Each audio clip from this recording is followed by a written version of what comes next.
Hi, GR200. This is Julia Walsh, and I am going to give you our little short lecture today because I teach about advanced directives in my class for master's students, and it's something I'm very passionate about. And we'll talk about that in a minute.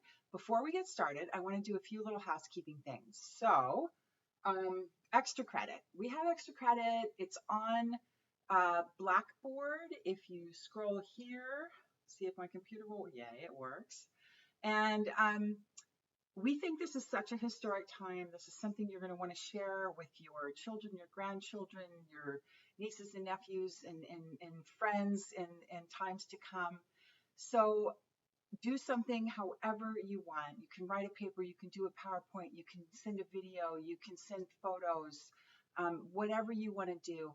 Just describing what your life is like right now. And I've really appreciated what people have turned in so far. I'm reading all of them, and it's given me a lot of insight into what it's like for you. And that is my dog. I actually moved her bed so you could see. She's the one making the weird noises. It's not me. But she's very cute and old. Anyway, so if you have any questions about the extra credit, let me know. The other thing that's coming up is our midterm exam, which will be set up the way we did it last time. It's going to be open for a week, so you can go in anytime during the week and take the exam. You only get one shot, so once you go in, you've got to finish it within the amount of time that's allotted. If you have any conflicts, if you have any problems, let me know. I know that some, for example, we had internet problems yesterday and today. We spent time fixing it and getting new routers and stuff like that and installing them. So I understand that you may not be in the perfect situation with the perfect internet connection, but we'll figure something out. We're flexible. We will make it work for you. And remember, you guys have worked really hard all semester, so you've finished a lot of points. The exam doesn't count for a huge amount of your grade. So everyone's doing great and you've all worked really hard. So I don't want you to be too stressed. I will try to put together some sort of study guide or outline for the exam. If I have time, I'm going to try really hard. So anyway, 60 questions, 1 point each, multiple choice. Some of them will be questions you've seen before. Some of them will be questions you haven't seen before that are based on the discussion materials. Some of them, well, I guess it's either questions you've seen before and questions you haven't. Questions from, so review your quiz questions is basically what I'm trying to say, because we will borrow some questions from the quiz pools for each week. And if you have any questions, let me know. And if I get questions, I'll send out my answers so that everyone's on the same page. The final interview paper, we love that assignment. I enjoy reading that final interview paper more than any other assignment in any of the classes that I teach, because we get to know you, we get to know your families, and it's very meaningful. And the idea of the assignment is basically you're wrapping everything up that you've been thinking about and talking about and learning about all semester. So talk about financial planning for retirement, talk about health issues that might happen with aging, talk about mental health, talk about Medicare and health insurance issues and all the stuff that we've been talking about. Basically, the way to organize it is we've given you some sample questions. Let me go into that. Sample questions, scroll down. Sorry, it takes so long. So here's some sample questions to make it easy for you. And if you can feel free to vary from that. You may not get through all the questions. You may have a really long interview. Usually what happens is people will, about half the paper is just the question and the answers to the question. About half the paper is going to be your analysis. So you ask your parent or grandparent or aunt or uncle or just some guy that you know that happens to be, say, 50 or older. You say, hey, do you have any health problems now that you didn't have when you were younger? Do you have any problems that you did have when you were younger that are causing more issues? And they say, well, yes, I'm diabetic now. So then you would say, okay, this person has diabetes. What do we learn about diabetes? What do we know about that and the health problems that can occur with aging, with diabetes? Bring something in. You're going to do outside research. You're going to bring in 10 outside references, not references from the course. It can be, anything from a reputable news article to a journal article, um, etc. So if you have any questions about that, let me know. We're not strict about writing style. This isn't a formal writing class. We just want you to wrestle with the material and have question, answer, analysis, reference, and cite your references in the text of the paper, then have a list at the end. So as I get questions about the paper, I'll send out FAQs and post them on the internet. We do have a rubric because we do want to be pretty transparent and pretty straightforward about what we're looking for. So 10 outside references, cite them in the text, analyze your interview answers, and just, did you put some effort into it? Does it look like you kind of paid attention and brought up a sufficient number of issues that we covered during the semester? If you want to throw in a picture, I love seeing pictures of the people that you've talked to. You don't have to. And some people feel that that's, too personal. That's fine. You do you, and we're fine with that. So, okay, and there are some FAQs that people have asked over the years, so you can go through those, and those might answer some of your questions already. So let's see, we talked about the midterm, we talked about the extra credit, we talked about the final interview paper, and now we can talk about what we're doing this week. I can scroll all the way up. Good. Okay. So now I'm going to go into lucky week number 13.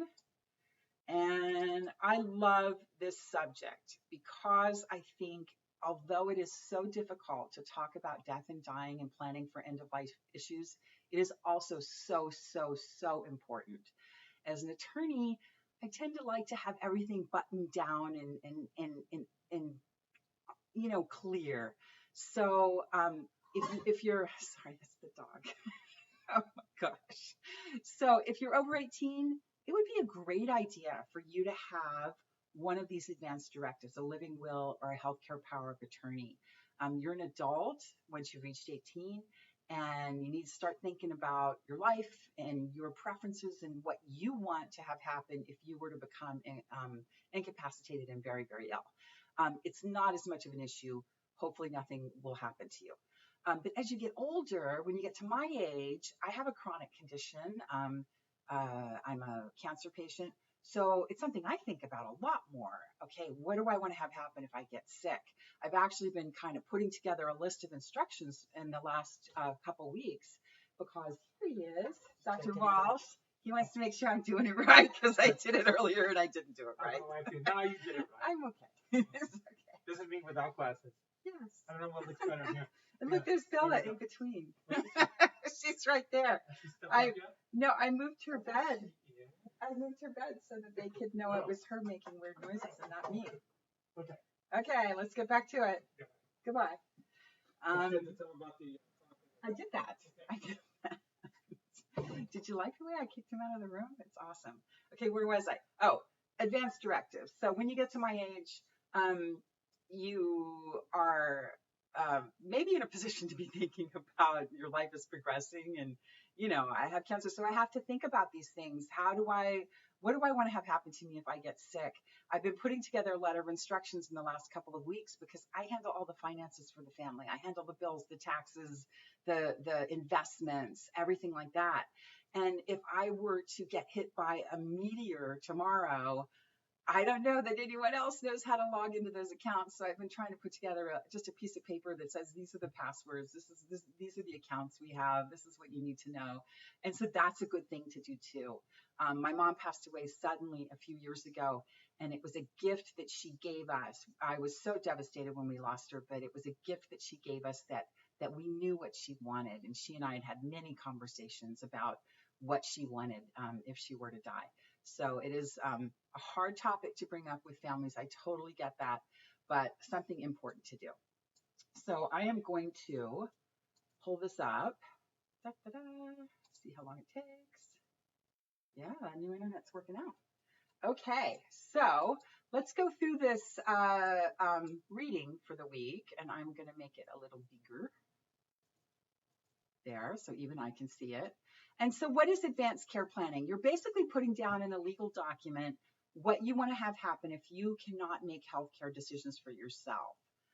So you're giving instructions to your doctor, or you're appointing someone to be your agent just like a real estate agent, you can have a healthcare agent who's going to make decisions for you. So what are the things that you need to think about? You could have a 15-page long document that went through every possible thing that could happen. Most people don't do that. Most people worry about the big couple things. Do I want CPR? Do I want artificial nutrition and hydration? Do I want comfort care?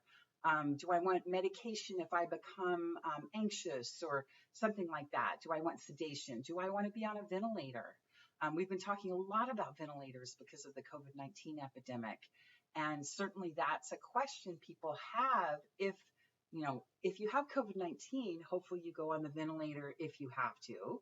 You're on it for a week or two, then you come off and you're good. If you are older, have a chronic condition, and you're reaching the end of life, you may go on that ventilator and not come off. So some people want to make the decision, hey, let's just not go there. Let's not try that.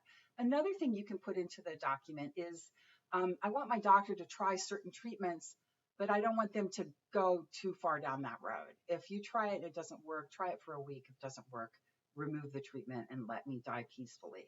So everyone has different thoughts about it. Your thoughts are going to change during your life.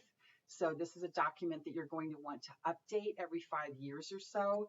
And I'll talk in a minute about why that is so important. I also want to talk about hospice and palliative care. There is so much misunderstanding about hospice and palliative care. The number one thing about hospice care is it is designed to provide support for the patient and support for their families at the end of life. And it's awesome. I've had several family members go through it. Obviously, you're heartbroken when you're losing a close family member, but the support and the care is so, so, so important. The point of hospice care is you're not treating the underlying condition any longer, but you are providing care and medication and support for that person so that they're comfortable. And that may involve pain medication. It may involve medication to assist with breathing, etc. Now, palliative care, I can get palliative care if I still, if my prognosis is that I'm going to live 30 more years. I could be a patient with a chronic condition that causes difficulty breathing or pain or some other symptom that's impacting my quality of life. So palliative care overlaps a little bit with hospice care because you both want to make the patient comfortable. But under palliative care, you're still getting treatment for your underlying conditions. You may be expected to live 10, 20, 30 years, and it's just supposed to help improve your quality of life. So I think the biggest misunderstanding people have is if a doctor brings up palliative care, they think, oh my gosh, I'm dying, I'm terminal, and he hasn't told me what's going on. And that's not the case. And the other thing too, is he coming back in? I'll just make sure the window's closed.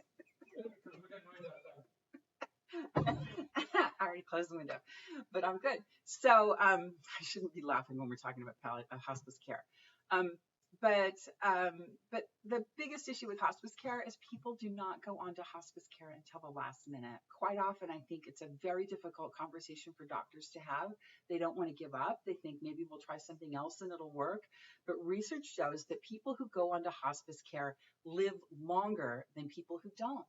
So why not? Why not have something wonderful that gives you support and keeps you comfortable at the end of life?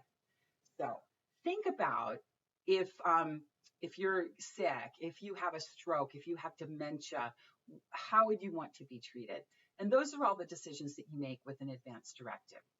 Now, like I said, there's two basic kinds. There's a living will, there's a durable power of attorney for healthcare, and there's a few other documents we'll talk about. So living will, you're basically writing a document to your doctor saying, this is what I want. I do want nutrition and hydration. I do want comfort care. I don't want CPR. I don't want to be on a ventilator. And you get to pick and choose. It's like a menu. And, many people will say, I want everything. And that's fine. You're just communicating your wishes to your doctor, and it helps quite a bit. So that's a great thing. The other thing is the durable power of attorney for healthcare, where I say, if I can no longer make my own decisions, if I'm incapacitated, so I've been in a car accident and I'm unconscious, I want someone that I trust to make those decisions for me. And so usually it's someone that you've talked to about it beforehand. So in my case, I have a document that says, we got jangles in the background. Um, I have a document that says that my husband is the number one decision maker. My brother-in-law, who I totally trust, is the next decision maker. My mom was the third decision maker, but she's passed away. So I'm going to revise the document to make my son, my older son, who's 24, who I trust completely, and he's very smart and very just a reliable person. And he and I have talked about it. And I've asked him, are you comfortable with this or not? And he said, yeah, I can do it. I asked my 18-year-old, and he's kind of like, no, I really don't want to do that. So that's fine. It's just good to have that conversation with people and pick someone that you're able to talk to and that you're able to respect their wishes too. So the other documents that you could have a do not resuscitate order, a DNR, which says, if my heart stops, don't do CPR. I don't want you to take heroic measures. So it's pretty binary. It's yes, I want CPR, or no, I don't. The DNR says, no, I don't. And quite often what happens with the DNR is that you have it, but the people that are responsible for following it don't know about it. So it's a good idea if you have a DNR or a relative has a DNR to get, most states will have a specific necklace or bracelet that the patient can wear that would notify caregivers that they have a DNR. Do not tattoo it on your chest. There was a big case recently where a guy tattooed do not resuscitate and signed his name in the tattoo on his chest, but the doctors didn't know if it was a joke or what. So they, it took quite a while for them to decide what to do with this man when he turned up at the hospital unconscious and unable to make decisions. So once you do put together this document, you're going to want to review it and possibly update it maybe every 5 years, because you might move from one state to another and need a different document. You might get married. You might get divorced. You might think that the person who you thought was your best friend when you were 25 is not your best friend when you're 30. Maybe your siblings and you don't get along anymore. So you got to keep going back to that document and updating it throughout your life. You want to make sure that the right people are going to make decisions for you. There's also more recently in some states a document called a POLST, or a physician order for life-sustaining treatment, or in New York it's called a MOLST, medical order for life-sustaining treatment. And those are documents that are kind of like a do not resuscitate order, but they give you more choices. So you can say, I don't want CPR, I do want CPR. I don't want to be on a ventilator, I do want to be on a ventilator. I just want comfort care. Can you see she's just kind of rolling around? This is what she does all day long. I just would like to be a dog sometimes. Okay, so there's this wallet card that you could fill out. Once you have the document, if you put it in your filing cabinet and no one knows about it, it's not useful. It needs to be given to your doctor and given to the people that you've named as your agent, and in your filing cabinet too. Some states have online registries right now, but I don't think the healthcare profession has caught up with that. And the hospitals and doctors may not necessarily know how to access the online registry. So that's something that we can improve on as a country. This one website, caringinfo.org, is very helpful, and they have forms for every state. I think there's maybe 46 states that you can use one form, and then there's a few states that have some little tiny changes in the document. So you would want to use the right form for your state. If you spend time in more than one state, you need to have the right document for each state. The American Bar Association also has materials on their website. The dog. Okay. So I think we're done with advanced directives. And now I want to talk about diversity and aging. And this is another subject that I have a little bit of a passion for, because I think all of the issues that we have as people that are related to our religious beliefs, our race, our ethnicity, our culture, our sexual orientation or sexual identity, those things continue to exist as we get older and sometimes are magnified. So we have to find a way to deliver care to elderly people that is respectful of who they are and what's important to them, and allows them to have the dignity that they need as they get older. So we've really got to be educated ourselves about what is important to people who are from different parts of the world or different religions or different experiences, so that when they are vulnerable and when they are older, we are doing the right things for them. So our discussion question is, you're in charge. You're in charge of a big retirement community, big multicultural retirement community, and you need to try to figure out what kind of programs you're going to have that will help you support the multicultural and diverse needs of your clients in this facility. So you're going to go to the American Psychological Association. Yay, internet. Come on. Okay, worky, worky. And they talk about the shifts in demographics, that we're going to see a surge in Hispanic Latino population, so that by 2050, about 30% of the population will be Hispanic Latino. And so we've got to figure out how to serve our elders that are in certain populations. And it doesn't matter if the population is 30% or 5%, we still need to figure it out. So we've got to find out, what's important, what cultural beliefs people have, etc. So, and there's also some great online resources that deal with the issue of race and also sexual orientation, sexual identity. There's definitely a lot of research being done on how aging occurs and what are the challenges of different communities. And so there's several good online resources that deal with African Americans in the U.S. And also, if you scroll down, there she goes gagging again. I think there's something down here about the LGBTQ community, which is also really, really important. So go back here. So watch the two videos. It'll give you kind of a flavor of things to think about. Think about food, think about music, think about holidays, think about cultural practices. I wrote a couple things down. Language issues. One of my other passions is disparities in healthcare delivery. People who are speaking English as a second language tend to not get as good of care as people who are native English speakers. So that's something we've got to think about. Culture and background and education level is important. I always use my grandparents as an example. They were people who lived in rural America in southern Illinois. They lived on farms their whole lives. They were stoic German farmers and would never question what a doctor said, but were also not very forthcoming in terms of healthcare providers, in terms of telling them what their symptoms and their problems were. So you've got to figure out a way of communicating with those types of patients and getting them to trust the healthcare community so that they can get good care. So think about that.